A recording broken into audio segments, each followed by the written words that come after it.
Howdy y'all, we are about to cook bread for the next 3 days. I'm going to use one recipe and we're going to cook it 3 different ways. So I need sandwich bread for tomorrow's lunches, I need dinner rolls for tonight, and I need hamburger buns for supper tomorrow night. So I'm going to do it all in my Bosch mixer, one recipe, 3 different ways. All right, y'all, I'm going to give the measurements for 1 loaf of bread, but keep in mind in the video I'm making 3. So 3/4 of a cup of water, 1/3 of a cup of milk. I need 2 1/4 teaspoons of yeast, and then 2 tablespoons of butter.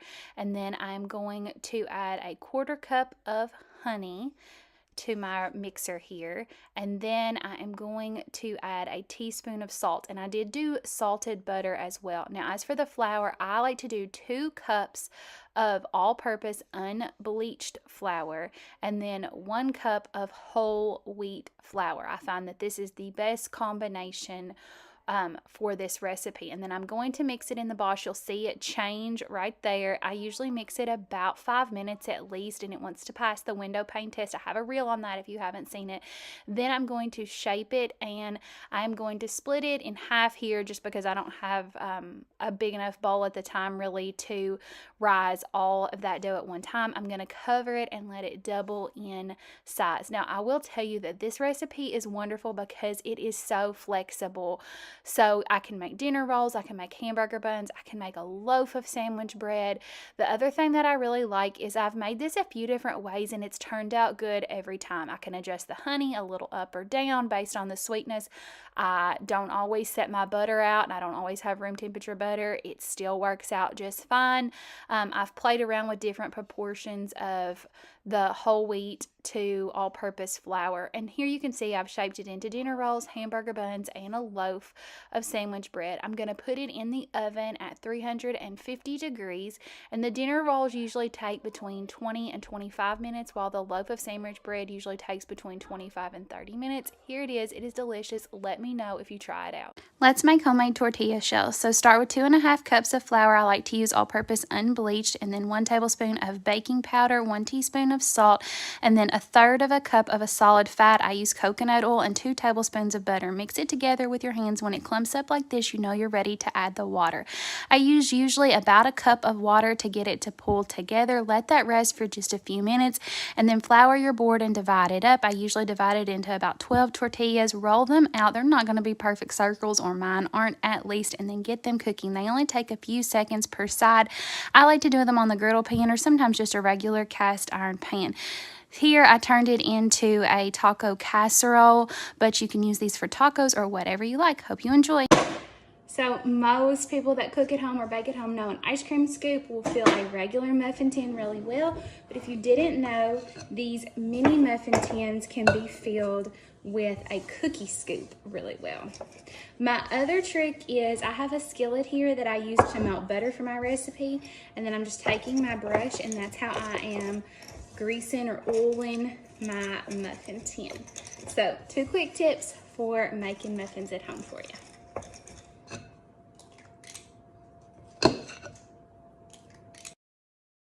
Okay, so I do not have bread made, and we are just doing chicken salads tonight, so I'm going to try this recipe out. I looked on Pinterest, and it said it is supposed to be under an hour, and it calls for yeast, which is not a quick bread, so I'm a little skeptical, but we will see.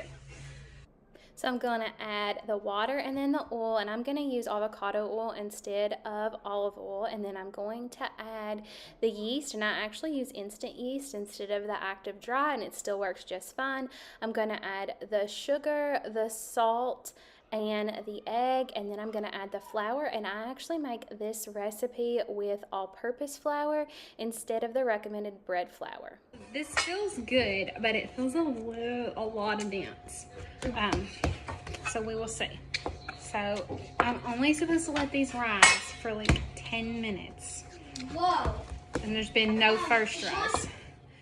What makes this a fast bread is that it has no bulk first rise, and then you just do what would normally be your second rise once your bread is all divided up, and it's only supposed to rise then for 10 minutes. So I'm going to get this all split up and then do the 10-minute rise. Okay, it's been 10 minutes, and I don't think they've really puffed that much, maybe a little. I'm gonna let them rise for another 5 before we put them in the oven. Okay, so we did a few more minutes, I don't know, 5 or 10 more minutes. They do look a lot puffier. We're gonna stick them in a 400-degree oven. These look phenomenal. Y'all, I was so shocked. These were so good. I'll leave the recipe below.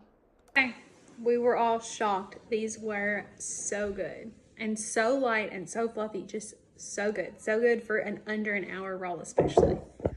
Okay, this simple thing may be my biggest baking accomplishment yet. Now, keep in mind, I like to make scones and fancy layered cakes and sourdough and all the things. Now, I am no professional baker by any means, but the thing that I am happiest with in my baking is probably these biscuits, and let me explain why.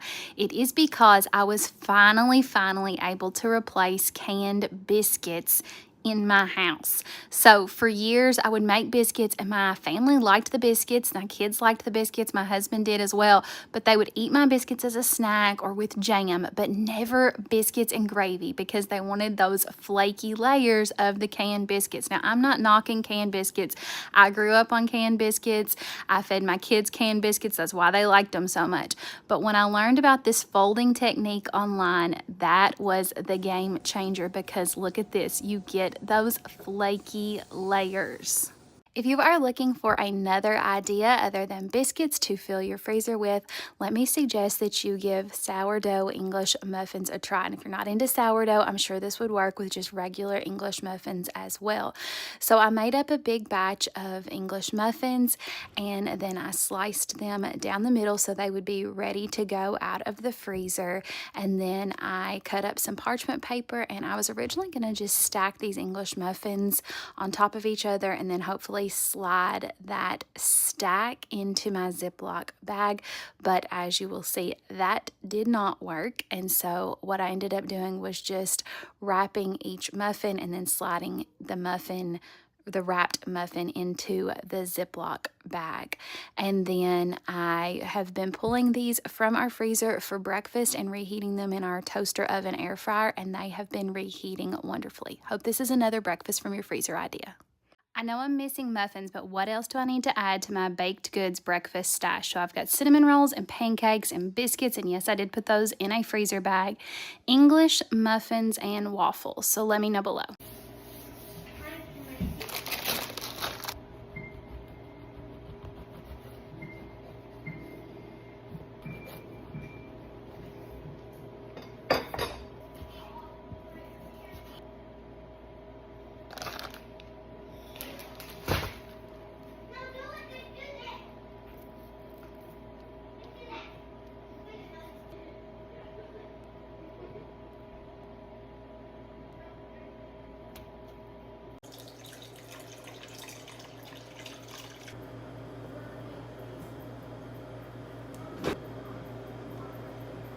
If you are new to homemade bread, you will quickly notice that it does not stay fresh as long as store-bought bread because it doesn't have the preservatives and things in it. But here is a tip. Look for a potato bread recipe. Find one that you like. This one happens to be a sourdough potato bread because I have found that that keeps the bread fresher for longer.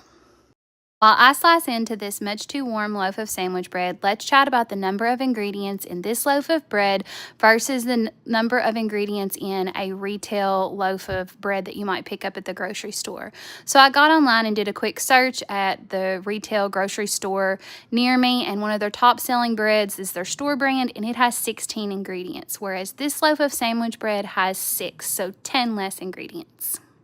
All right, y'all, today we are going to make hamburger buns, and hamburger buns actually took me a little bit to figure out until I learned that you actually want to pat these things way thinner than what you think. You can see here how thin I am patting these hamburger buns out because they are going to puff up, and you don't want a roll, you want a hamburger bun. So after they've rose, you can see what they look like.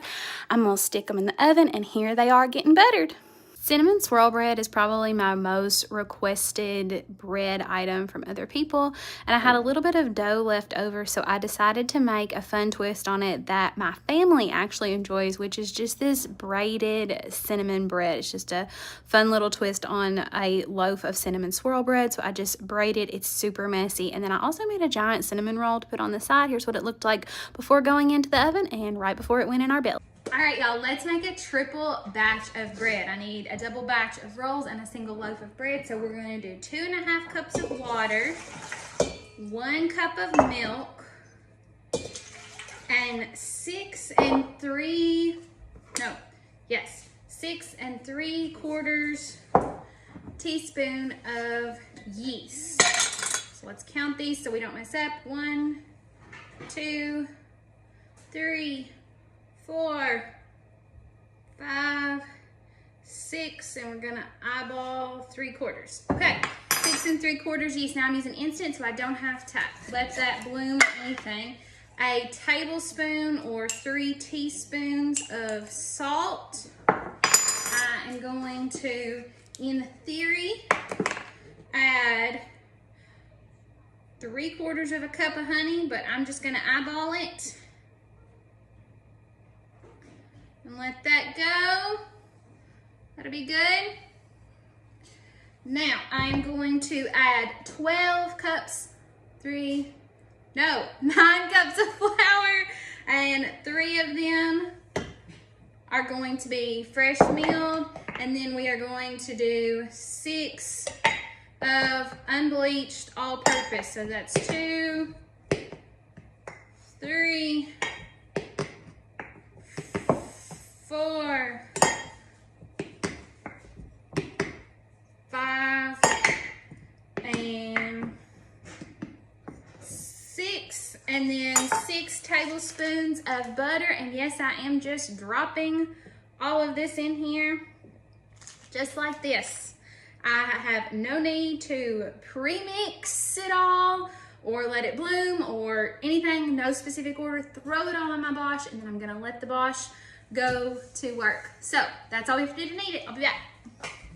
Okay, it has finished mixing. How do I know it's done? It has pulled from the sides. When I pull a chunk, it passes the window pane test. It's ripping a little, but I pulled a really thin chunk. So we are gonna pull this out. We're gonna put it in this bowl and let it double in size. And then I'll see you guys again.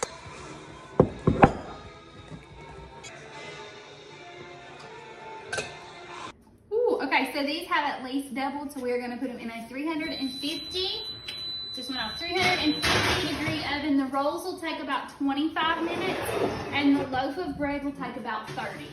Okay, so once they're out of the oven, I like to butter the rolls. The bread will still be in there for about 5 more minutes, but these are done. Me want bread.